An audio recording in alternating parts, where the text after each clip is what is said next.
Welcome to your personalized deep dive Oh, personalized. into the world of cancer treatment breakthroughs. Right. You've given us some fascinating material to work with. Definitely. An ebook titled Cancer Treatment Breakthroughs, Exploring Immunotherapy, Targeted Therapy, and Precision Oncology. Wow. That's a mouthful. We'll unpack the key insights and explore the impact Oh, these yeah. advancements are having Yeah. in the fight against this global health challenge. Absolutely. It's a field that's constantly evolving. Right. This ebook gives us a glimpse Okay. into just how much progress has been made Right. and hints at what the future of cancer treatment might hold. Yeah, and I think what's really interesting is how we're moving away from Yeah. that one-size-fits-all approach. Exactly. This ebook really dives into how personalized Okay. these new therapies are becoming. Right.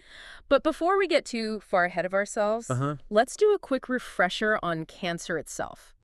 The ebook starts by reminding us that cancer is essentially Right.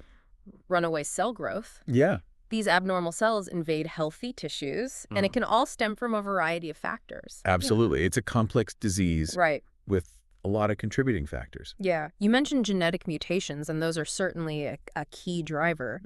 But lifestyle choices and environmental exposures Right. can also play a significant role. Absolutely. And the ebook emphasizes that Yeah. cancer isn't just one disease. Oh, We're no. talking about a whole spectrum Right. of diseases. Cool. Carcinomas, Mhm. sarcomas, Yeah. leukemias, Mhm. lymphomas, Right.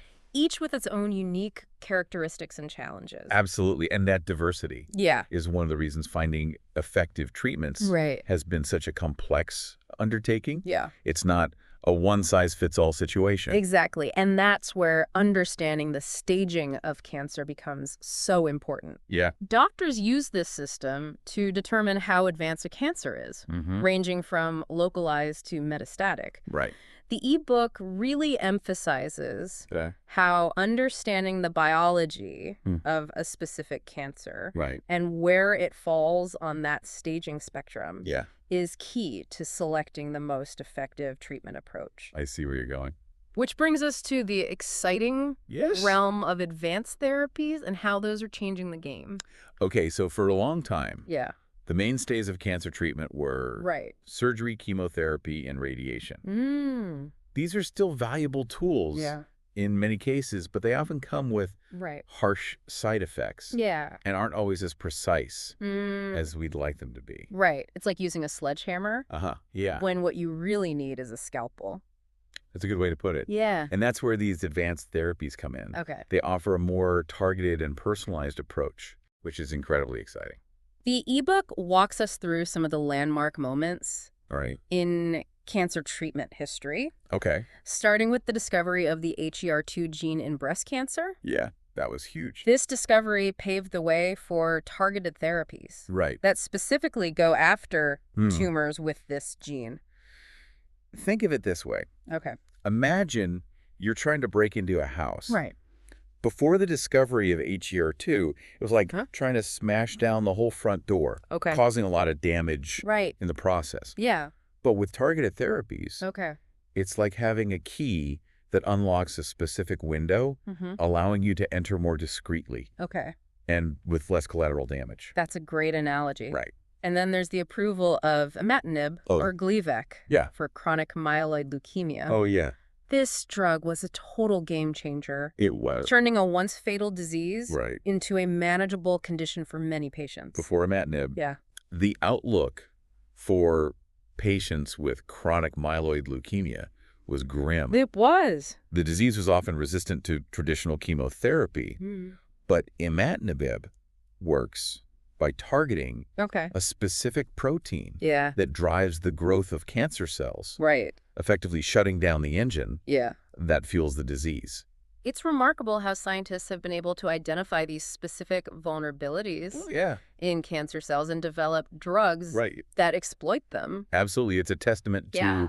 the power of scientific discovery Mm. and our growing understanding of cancer Yeah. at a molecular level. And speaking of groundbreaking discoveries, Okay. the ebook dives into the world Yeah. of immune checkpoint inhibitors, Right.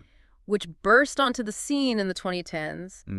And really revolutionize Surely did. how we think about fighting cancer. What makes immunotherapy so fascinating is that it's not directly attacking the cancer cells Okay. like chemotherapy does. Instead, it's like giving your immune system a pep talk, Oh, that's interesting. empowering it to recognize and destroy those harmful cells. So it's like training your body's natural defenses to Exactly. be more effective cancer fighters. Yeah, and there are different types of immunotherapy, Okay. each with its own unique mechanism of action. Right. One example is checkpoint inhibitors. Okay. To understand these, imagine your immune system Okay.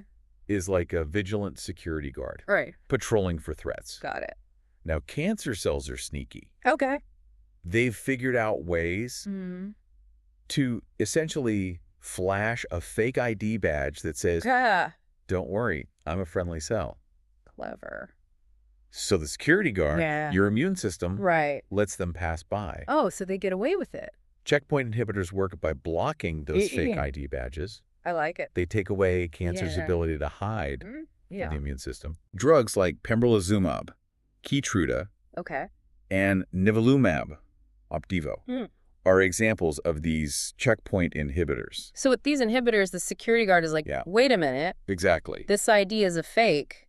You're coming with me. And that's when the immune system can swoop in Right. and destroy those harmful cancer cells. Got it. It's a really elegant approach, wouldn't you say? Absolutely. And then there's CAR T-cell therapy. Oh, yeah. Which honestly sounds like something straight out of a science fiction movie. It is a pretty remarkable feat of bioengineering. Yeah, they actually extract T-cells, which are a type of white blood cell that plays a key role in immunity from the patient's own body. Right. And then in a lab, they re-engineer these T-cells to specifically target cancer cells. So you're giving these T-cells a special set of instructions. Yeah, it's like programming them. Oh, wow. To recognize and attack cancer cells with laser-like precision. That's pretty amazing. And then they infuse these reprogrammed T-cells back into the patient. So they go back into the body. Right. And once they're back in the body, these CAR T-cells can seek out and destroy cancer cells with remarkable efficiency. It's truly remarkable. Right now, CAR T-cell therapy is mainly approved for certain leukemias and lymphomas. Right. But the potential is huge. Oh, it is. The ebook even shares some amazing real-world success stories. It does. The story about the 5-year-old girl with acute lymphoblastic leukemia. Wow. Who achieved remission thanks to CAR T-cell therapy. Is a powerful example of the life-changing impact these advancements can have. Stories like that really highlight the hope They do. that these new therapies offer. Absolutely. But while these advancements are truly remarkable, it's important to acknowledge that immunotherapy isn't without its challenges. Right. The ebook doesn't shy away from discussing the limitations of these therapies. Right. One of the major challenges is the potential for side effects. You're essentially supercharging the immune system, which can sometimes lead to overreactions. Okay. This can result in things like inflammation. Right. And in some cases, these side effects can be quite serious. And then there's the issue of cost. Oh, yeah. Some of these immunotherapies are incredibly expensive. They are. Which sadly limits access for many patients. It's a reminder that scientific progress needs to go hand in hand with efforts to make these treatments affordable and accessible to everyone who needs them. Right. This leads us to another exciting area of advancement. Okay. Targeted therapy. Right. What makes this approach so revolutionary? Well, targeted therapy aims to be much more precise than traditional chemotherapy. Instead of attacking all rapidly dividing cells, which is what chemo does, targeted therapies zero in on specific molecules involved in cancer growth. I see. So instead of that sledgehammer approach, I talked about earlier, it's more like using a guided missile that zeroes in on a specific target, minimizing damage to the surrounding healthy tissue. Precisely imagine a complex machine with a single gear. It's malfunctioning, causing the whole thing to break down. Targeted therapy is like going in and fixing that one gear instead of dismantling the entire machine. I love that analogy. And the ebook provides some specific examples of how this works in practice. For instance, there are HER2 inhibitors like trastuzumab Herceptin, which are specifically designed for HER2 positive breast cancer. So if a tumor has this HER2 gene, right. this drug can be extremely effective because it's directly targeting the very thing that's driving the cancer's growth. And there are other examples too, right? Absolutely. There are EGFR inhibitors, like gefitinib, Iressa, which are used for certain types of lung cancer. And BRAF inhibitors, like dabrafenib, Tafinlar, are used for melanoma. Each of these drugs targets a specific molecule that's playing a key role in that particular cancer's development. It's amazing how scientists have been able to unlock these very specific mechanisms and then develop drugs to counteract them. But how exactly do these targeted therapies work? Well, there are a couple of main ways they work. Some targeted therapies act like saboteurs, disrupting the communication pathways that are essential for cancer cell growth. You can think of it like cutting the communication lines between a general and his army. Without those lines, the army can't function effectively. So these drugs are essentially cutting off the cancer cell's ability to receive the signals they need to grow and multiply. And other targeted therapies work by directly inducing cell death. Wow, so they just kill them. In cancer cells. Oh. It's like planting a time bomb. Oh, wow. Within the cancer cells. That triggers them to self-destruct. It's incredible how these actions can be so precise. Absolutely. And the ebook highlights some incredible success stories. Like imatinib for chronic myeloid leukemia, which we talked about earlier. This drug transformed the treatment landscape for this disease. But it's important to remember that there are always limitations. What are some of the challenges? Well, one of the major hurdles is the potential for cancer cells to develop resistance. It's like a constant arms race between the drug and the cancer. The cancer cells can sometimes find ways to bypass the drug's mechanism, making it less effective. So it's not a guaranteed cure? Unfortunately, no. And even with targeted therapies, there can still be side effects, though they are often less severe than those associated with traditional chemotherapy. So it's always about weighing the benefits. Absolutely. Finding the right treatment for each patient is a complex process. And it requires careful consideration of many factors. Well, we've covered immunotherapy and targeted therapy. Now let's delve into the world of precision oncology, which seems to be where all these threads come together. You're exactly right. Precision oncology is all about tailoring treatment to the individual patient, recognizing that each person's cancer is unique with its own set of genetic and molecular characteristics. It's like having a personalized blueprint. Exactly. For each patient's cancer. And this blueprint guides the treatment decisions. The ebook points to several examples of how specific genetic markers can inform treatment choices. For instance, there are BRCA mutations, which increase the risk of breast and ovarian cancer. And for those patients, certain drugs called PRP inhibitors can be very effective, They work by exploiting a weakness in cancer cells that have these BRCA mutations, making them much more susceptible to the drug's effects. And then there are KRAS mutations, which are often found in colorectal cancer. And these mutations can actually make tumors resistant to certain drugs. Oh, wow. So knowing a patient's KRAS status can help doctors avoid prescribing treatments that are unlikely to work and instead focus on those that have a higher chance of success. So it's not just about finding the right drug. It's about finding the right drug for that specific person's cancer. Precisely. And there are some incredible technologies driving this field forward. One of the key players is next-generation sequencing, or NGS. This technology allows scientists to analyze a tumor's entire genetic makeup. Oh, wow. Identifying all the mutations that might be driving its growth. So it's like having a super-powered magnifying glass. Exactly. That reveals all the intricate detail of the cancer's genetic code. And that level of detail can be incredibly valuable in guiding treatment decisions. And then there are liquid biopsies. Oh, yeah. Which sound incredibly futuristic. They are a really exciting development in the field. Instead of having to do a traditional biopsy, which involves taking a tissue sample, liquid biopsies allowed doctors to detect detect circulating tumor DNA in the blood. So it's a less invasive way to monitor the cancer and see how it's responding to treatment. So it's real-time information. Exactly. This whole area of precision oncology is just so fascinating. It really feels like we're moving toward a truly personalized approach to cancer care. But even with all this progress, I imagine there are still challenges, right? One of the biggest hurdles is cost. It is. These advanced technologies like NGS and liquid biopsies can be very expensive, and not everyone has access to them. Especially in lower-income countries. Yeah. Access to these cutting-edge therapies can be extremely limited. That's right, and it raises important questions. Yeah. About equity and access to healthcare. It does. We need to make sure that the benefits of these incredible advancements are available to everyone, regardless of where they live or their financial situation. That's a critical point to remember.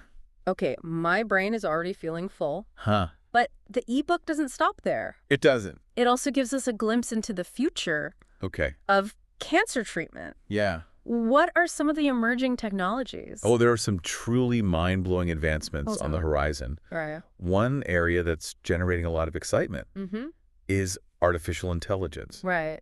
AI. Or AI. Seems to be making its way into every field these days. It does. And for good reason. Yeah. What kind of impact could it have on cancer treatment? Well, imagine having AI algorithms that can analyze massive amounts of data from a patient's medical records to their genetic profile to predict how they'll respond to different treatments. So it's like having a super smart assistant Exactly. that can help doctors make the best treatment decisions for each patient. And AI could also help to identify new drug targets. Oh, wow. And accelerate the drug discovery process. Wow, that's incredible. It is. What else is on the horizon? Another area that holds immense promise is CRISPR and gene editing. You might have heard of CRISPR. I have.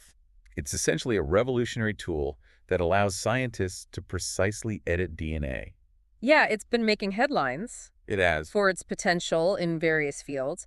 But how could it be applied to cancer treatment? Well, imagine being able to use CRISPR to actually correct the genetic mutations that are causing cancer in the first place. So it's like going to the root of the problem? Exactly. And fixing the faulty code? It's still early days. Yeah. But the potential is enormous. And then there's nanotechnology. Oh, right. Which always sounds futuristic to me. Yeah. What role could it play in fighting cancer? Nanotechnology involves manipulating materials at the atomic and molecular level. Okay. In the context of cancer treatment, it could be used to create tiny nanoparticles that can deliver drugs directly to cancer cells. So it's like having miniature-guided missiles. That's a great analogy. That can target the tumor with incredible precision.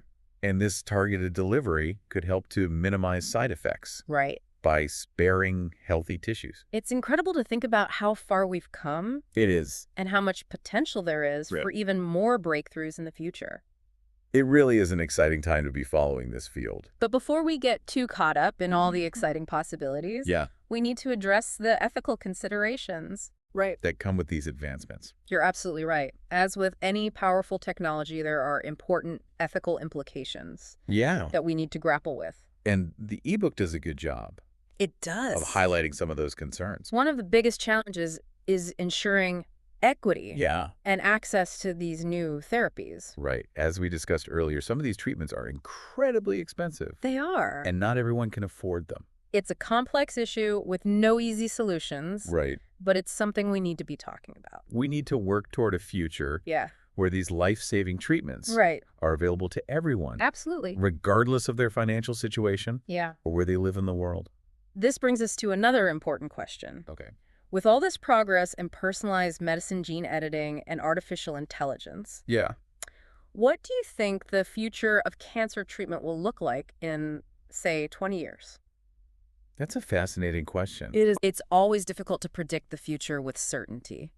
But I think we can safely say that cancer treatment in 20 years will likely be even more personalized, even more precise, and hopefully even more effective than it is today. I'm really curious to see how these technologies will evolve and what new discoveries will be made. It's an incredibly dynamic and hopeful field. It is. And I'm optimistic that we'll continue to see significant progress. Me too.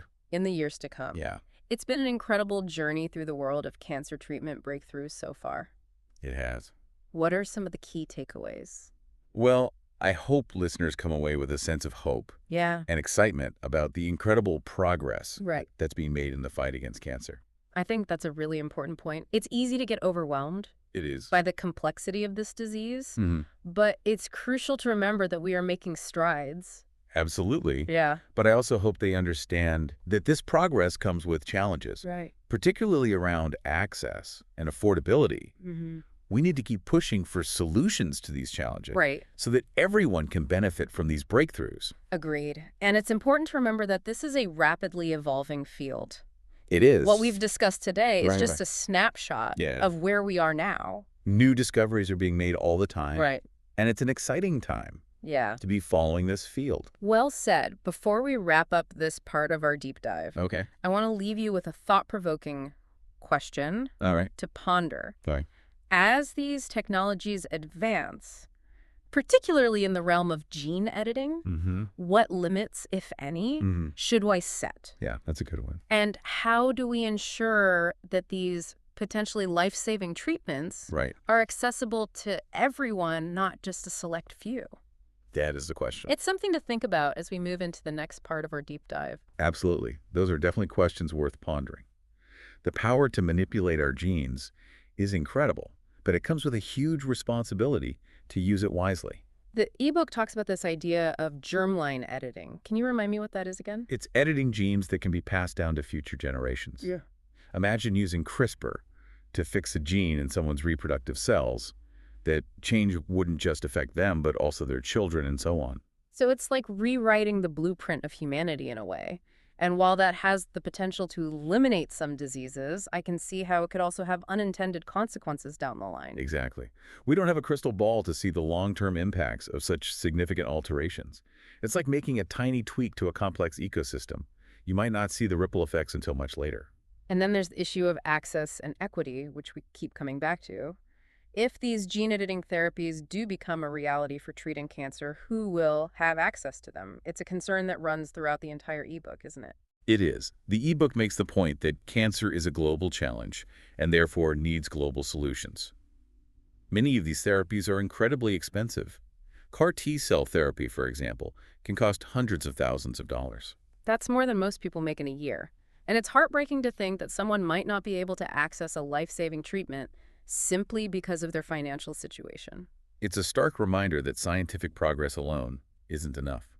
We need to make sure that these breakthroughs are accessible to everyone who needs them, regardless of their socioeconomic status or where they live in the world. That makes me think about the role of governments and organizations in ensuring equitable access to these new therapies.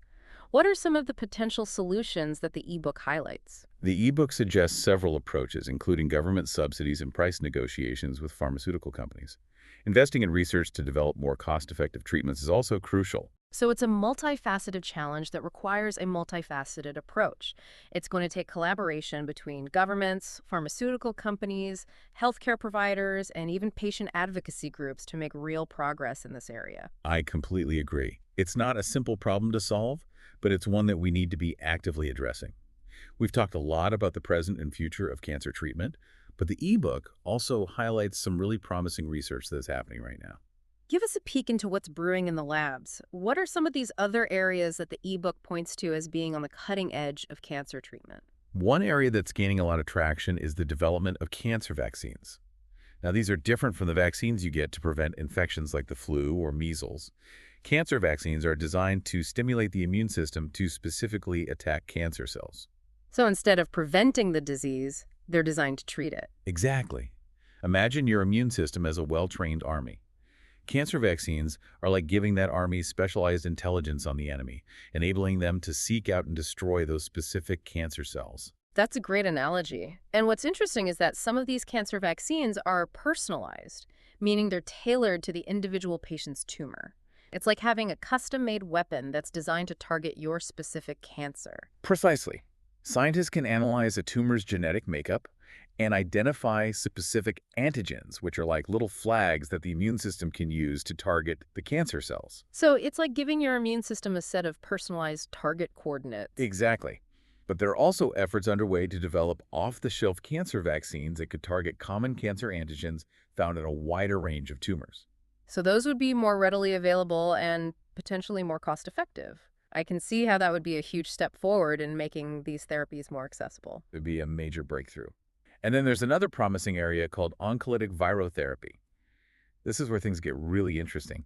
They're actually using viruses that have been engineered to specifically infect and kill cancer cells. Wait, are we talking about using viruses to fight cancer? That sounds kind of counterintuitive. I know, right? It seems strange to think of viruses as a potential weapon against disease. But these oncolytic viruses have been carefully modified so that they only target cancer cells, leaving healthy cells unharmed. So it's like training these tiny viral soldiers to go after the cancer. That's incredible. It is. And not only can these oncolytic viruses directly destroy cancer cells, but they can also trigger a broader immune response that further targets the tumor. It's like a 1-2 punch against cancer. What I'm hearing is that the future of cancer treatment is going to be all about combination therapies, using different approaches to attack the cancer from multiple angles. I think you're right. The most effective cancer treatments of the future will likely involve a combination of surgery, chemotherapy, radiation, immunotherapy, targeted therapy, and these emerging approaches like cancer vaccines and oncolytic viruses. It's like assembling a team of superheroes, each with their own unique superpowers, to fight against a common enemy. I love that analogy. And with all these powerful tools at our disposal, I'm incredibly optimistic about the future of cancer treatment. But with all these amazing advancements, it's important to acknowledge that there's still so much we don't know about cancer. It's a complex and constantly evolving adversary. Exactly. And as we develop new treatments, cancer cells will likely evolve as well, finding ways to resist our efforts to eradicate them. It's an ongoing arms race. So what does that mean for the future? How do we stay ahead of this ever-evolving disease? It means we can never become complacent. We need to continue investing in research, exploring new avenues of treatment, and challenging ourselves to think outside the box. It sounds like there's a need for continuous innovation and collaboration in the field. Absolutely. And it's not just about the scientists and clinicians. Patients play a crucial role in this fight as well. That's something the ebook really emphasizes, isn't it? The importance of patients being active participants in their own care. It is. And one of the most important things you can do as a patient is to stay informed and engaged. What are some practical steps that listeners can take to become more informed about their own health and the latest advancements in cancer treatment? There are many excellent resources available. The ebook recommends following reputable sources like medical journals, research institutions, and cancer advocacy organizations. And it's important to be critical of the information you find online. Not everything you read on the internet is accurate or reliable. Absolutely. It's crucial to stick to sources that are backed by scientific evidence and to always discuss any information you find online with your doctor. Right. Your doctor can help you put it into context and make sense of it all. And beyond staying informed, the ebook also encourages readers to get involved in advocacy efforts. That's right. There are so many amazing organizations working to advance cancer research, improve access to treatment, and support patients and their families. Getting involved with these organizations, even in a small way, can be a powerful way to make a difference. I completely agree. Whether it's volunteering your time, donating to a cause, or simply spreading awareness, every little bit helps. It's a reminder that we're all in this fight together, and there's power in collective action.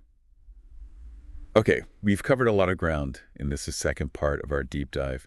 We've explored some of the most cutting-edge research happening right now and talked about the challenges of ensuring equitable access to these new therapies. We've also touched on the importance of patients being active participants in their own care and the power of collective action in advancing the fight against cancer. It's been a fascinating and thought-provoking conversation. Before we move into the final part of our deep dive, I want to leave you with this question to ponder. What role do you see yourself playing in this ongoing fight against cancer? It is a big question. Yeah, I think we've all got a role to play, whether it's supporting research or advocating for policy changes or just simply offering a listening ear to someone who's going through a difficult time. Absolutely. And that brings us to an interesting point, that the ebook emphasizes Okay. the evolving role of the patient in this whole landscape. It's not just about the science and technology anymore. Right. It's about empowering patients to be active participants in their own healthcare journey. For so long, it felt like the doctor was the all-knowing authority and the patient was just along for the ride. It was a very paternalistic model of healthcare, but things are changing. Right. And that's a really positive development. The ebook talks about how patients are becoming more informed and engaged in their treatment decisions. Yeah. It's no longer about passively accepting whatever the doctor says. Yeah. Patients are asking questions, doing their own research, and advocating for their needs and preferences. I think the rise of personalized medicine absolutely has a lot to do with this shift. When you're talking about treatments that are tailored to your unique genetic makeup. Yeah. It makes sense that you'd want to be more involved in those decisions. Right. Absolutely. And the internet has played a huge role in this as well. Right. Patients now have access to a wealth of information at their fingertips. Yeah. They can research their condition, Right. learn about different treatment options, and connect with other patients who are going through similar experiences. It's incredible how technology It is. has empowered patients in this way. It has. But it's important to remember that not all information is created equal. Yeah. You got to be careful. There's a lot of misinformation out there.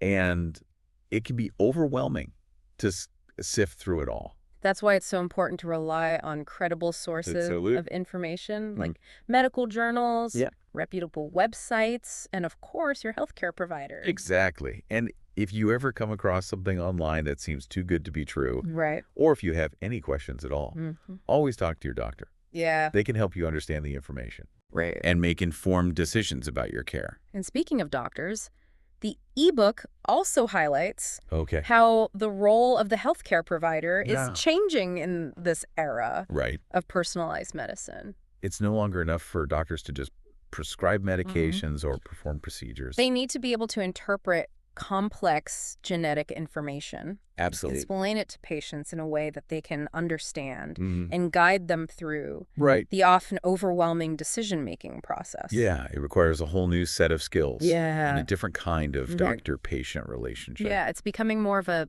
true partnership with shared decision-making and open communication. Exactly. And that requires trust, respect, and a willingness to listen on both sides. Absolutely. I think this shift towards patient empowerment is ultimately a positive thing. It is. It leads to better outcomes when patients are actively involved in their care. I couldn't agree more. It's about giving patients the knowledge and tools they need to be advocates for their own health. And it's about recognizing that each patient is an individual with unique needs and preferences. This brings us full circle, doesn't it? It does. Back to the core message of personalized medicine. Yes, it's not just about personalized treatments. It's about a personalized approach to the entire journey. From diagnosis to treatment to survivorship. We've talked a lot about the science and technology. Right. But ultimately, it's the human stories that truly matter. The stories of courage, resilience, and hope. Yes. In the face of adversity. The stories of patients who have benefited from these remarkable advancements. And those who are still fighting for their lives. And the stories of the countless researchers, clinicians, and advocates who are working tirelessly to make a difference in the lives of others. Behind every scientific breakthrough, there are human beings whose lives are being touched. Yeah. I think that's an important thing to keep in mind. It is, and it's what makes this field so inspiring. So as we wrap up this exploration of cancer treatment breakthroughs, I want to leave our listeners with a final thought. Okay. The future of cancer treatment is bright. There's so much hope on the horizon, but it's up to all of us to keep pushing forward, to keep asking questions, seeking answers, and demanding better for ourselves and for each other. Together, we can make a difference. Thanks for joining us on this deep dive. It's been a pleasure. We'll be back soon with another fascinating topic to explore. Looking forward to it. Until then, keep learning and stay curious.